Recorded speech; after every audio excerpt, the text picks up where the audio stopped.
德国国家电视一台的每日新闻频道最近刊登了一篇访谈录，采访对象是德国莫卡托中国研究中心的一位所谓专家，中文名叫苏秦。此人甚至在北京外交学院学习过汉语，所以并不是每一位去中国留学的人都安好心。还有，在西方，人家20多岁、30岁就是中国专家了，可见西方此类专家有多肤浅。莫卡托中国研究中心是德国成立才几年的所谓智库，不知道它的背景如何，但肯定不简单。因为虽然是年轻的智库，所有德国媒体都会引用它的所谓研究成果，他的工作人员也成为德国各种媒体的座上宾。因为这家智库非常繁华，所以目前还在中国政府制裁名单上，也包括他的几位员工。该专家认为，中国提供无人机给俄罗斯，中国与俄罗斯开展贸易，这就是对欧洲的安全构架构成了威胁。我就纳闷了，你们北约国家可以随便提供武器给乌克兰，中国与俄罗斯做贸易就不行？这是什么强盗逻辑啊？所以看到这种专家的狗屁访谈，真的让人非常生气。西方就是有此类反华专家霸占着各种位置，他们装着屎的脑袋里全是冷战思维，这也是德国经济低迷的主要推手。这些杂碎拿着某国优厚的俸禄，干着德奸的勾当。不知道中国有关部门是否掌握着这位专家苏秦的情况？我们现在来看看这篇冷战思维满满的德国电视一台的访谈吧。北京的计划和目标，中国是欧洲安全的威胁。乌克兰战争和关键基础设施的保护，专家苏秦说，欧盟现在才意识到中国构成了威胁。在这次访谈中，他谈到了中国政府的国际战略和两难境地。德国电视一台新闻频道问，您是否认为是中国破坏了波罗的海的海底电缆？苏秦说，在指控中国之前，我们必须等待调查结束，我们必须非常谨慎，并参考可靠的事实，否则我们将助长我们自己正在努力打击的虚假信息。这一点尤为重要，因为我们欧洲人正处于一个关键时刻，我们认识到中国对欧洲安全构架构成了威胁。我们现在正在进行一场非常敏感和艰难的讨论，因此我们需要确保我们在这里掌握证据。中国越过了自己的红线。德国电视一台问，中国为何是欧洲安全的威胁？苏秦说，在过去2年中，中国一直声明不会向俄罗斯提供致命武器，这是对欧洲的一种保证，也是中国政府的一条红线。但上周我们得到的证据表明，中国正在向俄罗斯提供在其新疆地区制造的致命无人机，然后将其运往俄罗斯。从这个意义上讲，中国已经越过了自己的红线。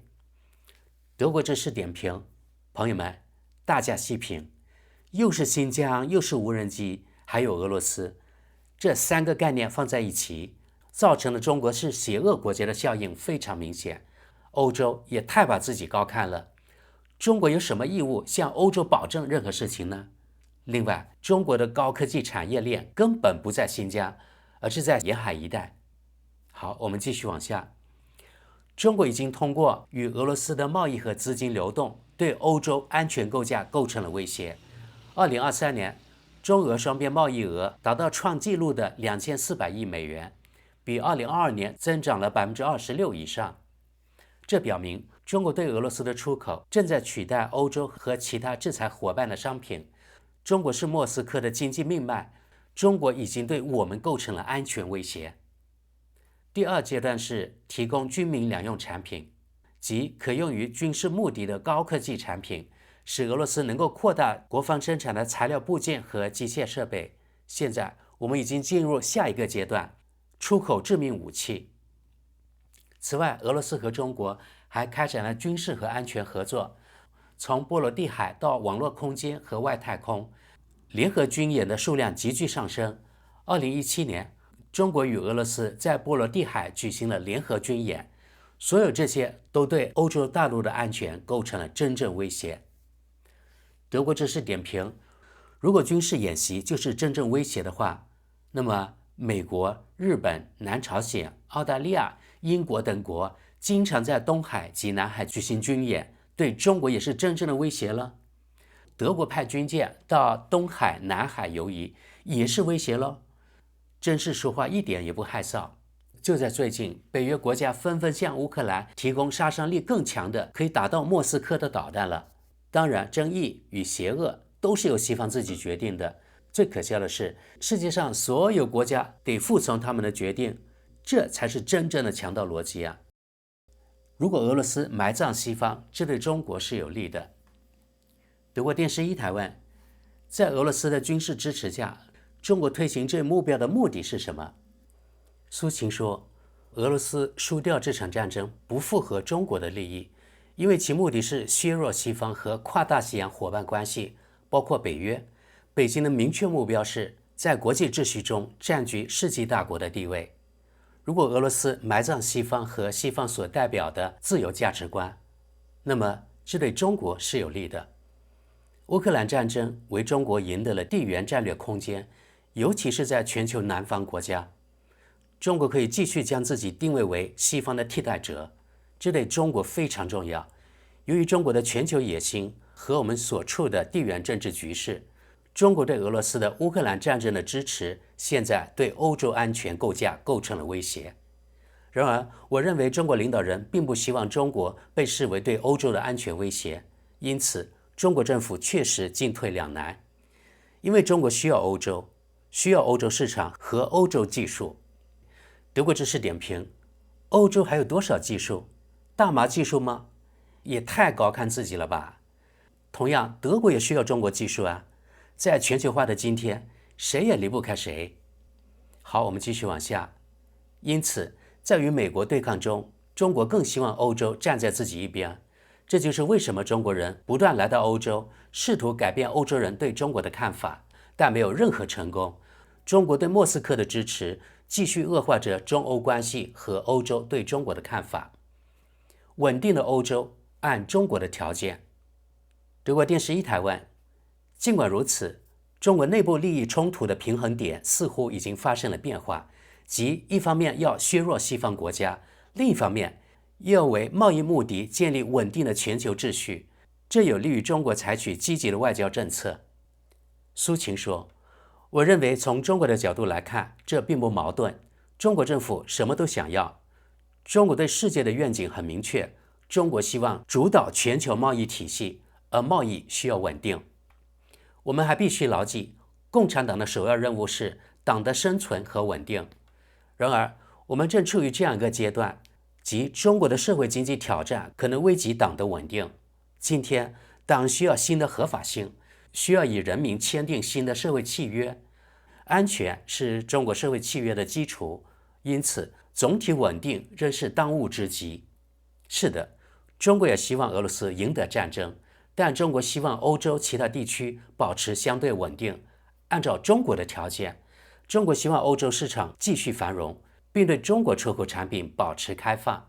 因此，中国正在向欧洲领导人提出经济建议，旨在改变欧洲人对中国的看法，减少关于中国是安全威胁的讨论。在这点上，中国和俄罗斯有着不同的全球目标。中国希望稳定，俄罗斯希望不稳定。欧洲安全岌岌可危。德国电视一台问，在一篇关于中俄关系靠近的研究报告中，您呼吁欧洲为中国划定红线，并规定越过红线的后果。您说现在已经越过了红线，欧洲应该如何应对？苏秦说，答案有3种。2年来，我们一直告诉中国人，如果北京向俄罗斯提供致命武器，后果将不堪设想。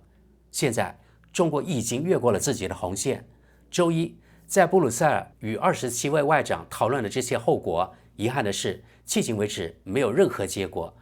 我非常希望我们能在未来几天内看到将对中国实施何种制裁，这是一个层面。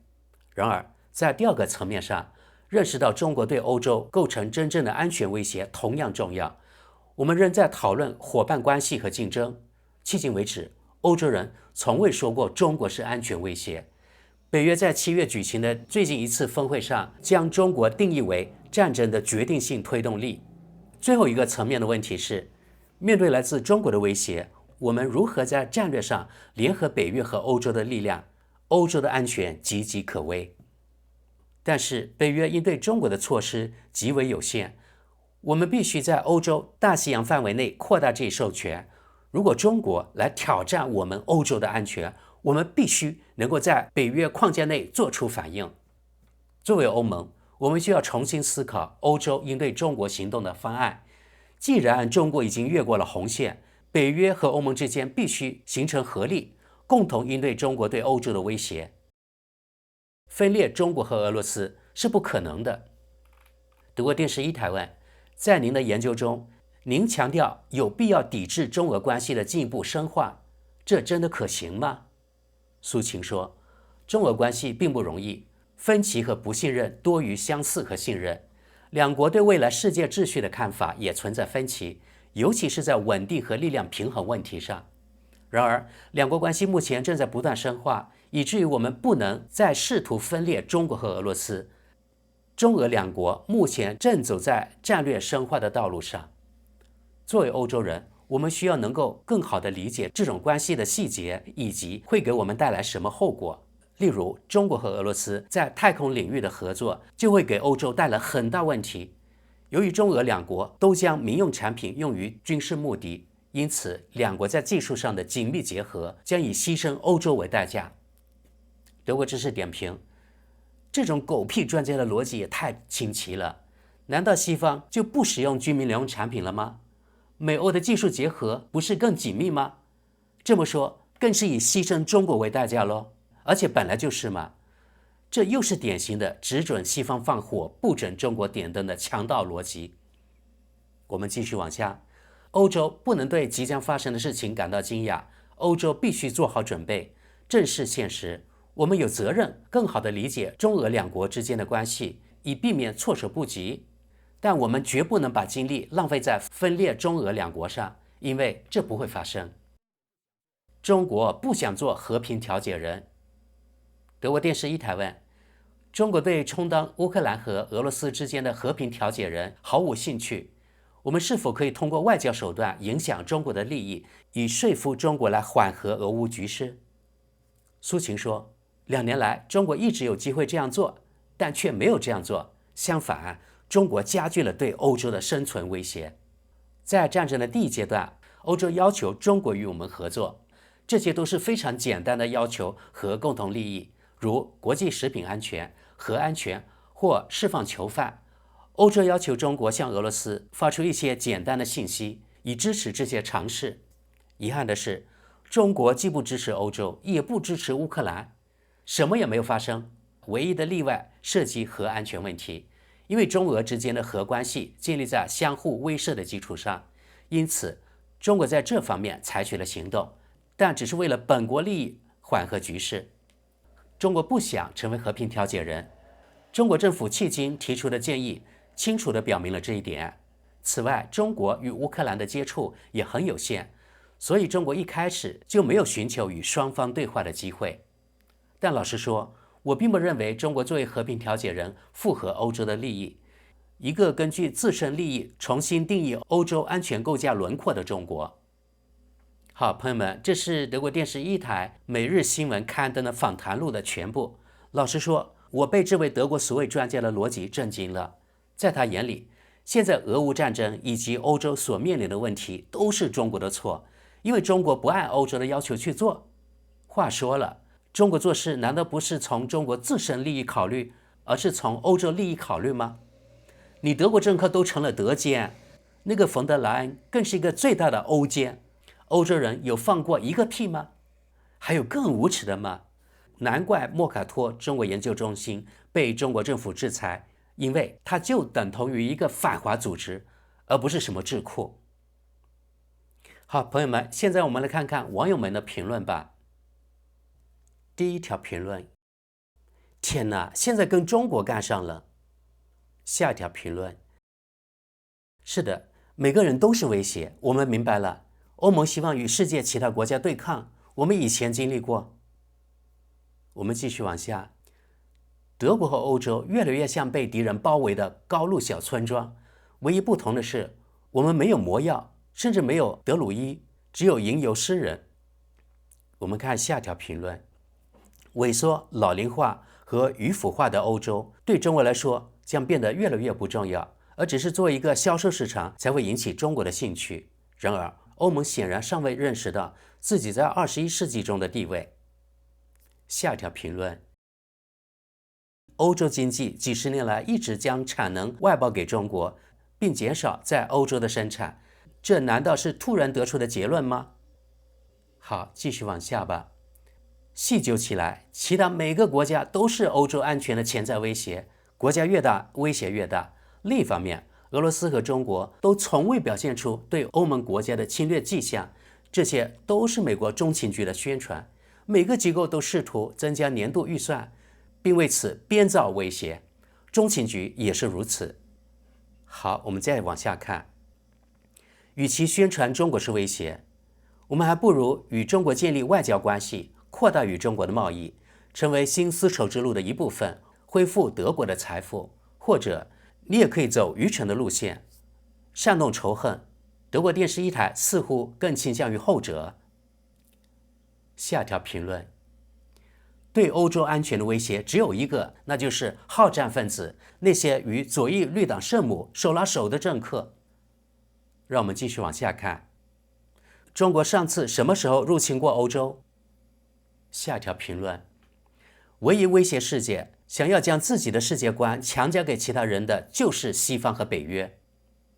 继续往下看，西方的宣传已经不管用了，任何去过中国的人都可以自己判断。我们继续看下条评论，给我们的印象是欧洲被威胁团团包围，也许您应该调整您的报道，并改变您的视角。下条评论，胡说八道，比起战争，中国更喜欢贸易，但你们已经与俄罗斯搞砸了。好，我们继续往下看，世界的威胁叫做北约。让我们看下条评论吧。我认为欧洲经济面临的威胁要大得多，因为中国人关注的是竞争和贸易，而不是战争。继续往下看，媒体已经在准备对中国发动大战了吗？下一条评论，美国在不断挑衅中国，欧盟在波罗的海没有什么话语权，你还能指望什么？我们继续往下看，不，美国、欧盟、北约和默克以前的德国社会主义统一党才是对德国人的威胁，你们这些小丑。下一条评论，这是西方世界的战争叫嚣。继续往下，真有意思，是谁取消了所有裁军条约？是谁在世界各地建立600多个军事基地？甚至在叙利亚等没有经过他们同意的国家，行动之后反弹随之而来，听起来很奇怪吧？但事实就是如此。好，继续往下，欧洲是一个大偏执狂。下一条评论，为了美国利益的下一场战争已经在准备之中。好，我们再往下，习近平昨天不是说要保持冷静，不要让冲突演变成世界大战吗？但最主要的是，西方要再次挑起事端。下条评论，这是美国又说的吧？好，我们继续往下。当疯狂及圣母的左翼绿党在全球范围内搞破坏时，人们会感到威胁，但这总是其他人的责任和不好。以前在东德也是这样。看下条评论吧。中国从未表现出任何扩张野心，现在也没有。中国对欧洲不是威胁，所以威胁是有的，但恰恰是反过来。下条评论，说真的，作为成年人看问题，没有欧洲这样的市场，中国的经济还值什么？是什么让中国有兴趣伤害欧洲？还不是最蠢的德国外长不明白这一点已经够糟糕的了。记者们呢？我们继续往下。与资本主义国家相比，有多少共产主义国家发动过战争？原因是资本家只想永远拥有一切。